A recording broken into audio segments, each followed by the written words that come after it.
ये घटना हमारे टालीवाल के साथ लगते एक गांव की है। जब बेटा और बहू रात को सोते थे तब उनके मृतक माता पिता उनके साथ आकर सो जाते थे। प्रोफेसर साहब के दो बेटे थे। बड़ा बेटा तो सरकारी नौकरी करता था और छोटा बेटा बेचारा मजदूर ही करता था।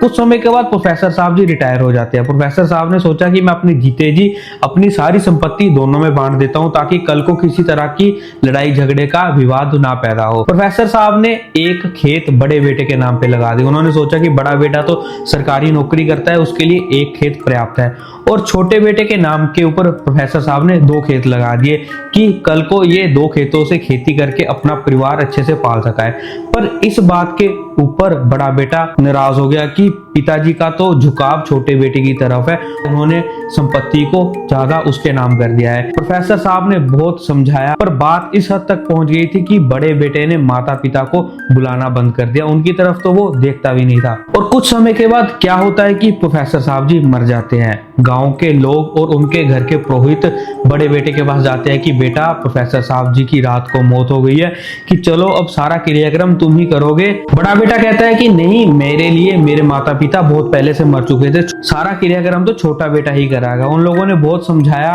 बड़ा बेटा पिता के संस्कार में नहीं पहुंचा। और 2-3 महीने बाद भगवान की कुछ ऐसी मर्जी थी कि माता जी भी पूरे हो गए।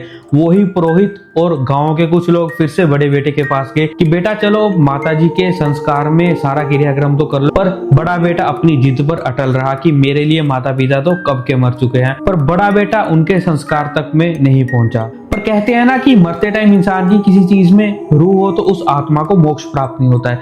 2-3 महीने के बाद क्या होना शुरू हो गया कि बड़ा बेटा जैसे ही रात को सोता था उसके साथ उसका मृतक पिता आकर सो जाता था, और दूसरी तरफ जैसे ही बहू सोती थी उसके साथ उसकी मृतक सास आकर सो जाती थी। वो लोग रात को सोते नहीं थे, दिन में काम पे जाना होता था, सारी रात बैठकर उन्होंने बितानी कि उनको इंसोमिया तक की बीमारी हो गई थी। तब वही लोग उस पुरोहित के पास पहुंचे कि पंडित जी हमारे साथ ऐसा कुछ हो रहा है कि जब भी हम लोग रात को सोते हैं तब मेरे साथ मेरा पिता आकर सो जाता है, और जब बहू सोती है तो उसके साथ उसकी सास आकर सो जाती है। पंडित जी ने कहा कि इस चीज का इलाज तो हो जाएगा पर 5 लाख रुपए लगेगा। बेटा कहता मैं 5 लाख नहीं 10 लाख लगाने तक को भी मंजूर हूँ, पर इनसे मेरे को छुटकारा दिलवा दो। पंडित जी ने उनसे 5 लाख रुपए लिया और उन्ना से भेवे के लिए उनकी टिकटें बुक करवाई। वहां जाकर पंडित जी ने उनके पिंडदान करवाए और उनके माता पिता के नाम के ऊपर वहां पे एक कमरा, रसोई और लैट्रिन बाथरूम वहां पे बनवाया। उस दिन के बाद उनके घर में ना तो उसके पिता उनको दिखा और ना ही उसकी माता उसके साथ आकर लेटी।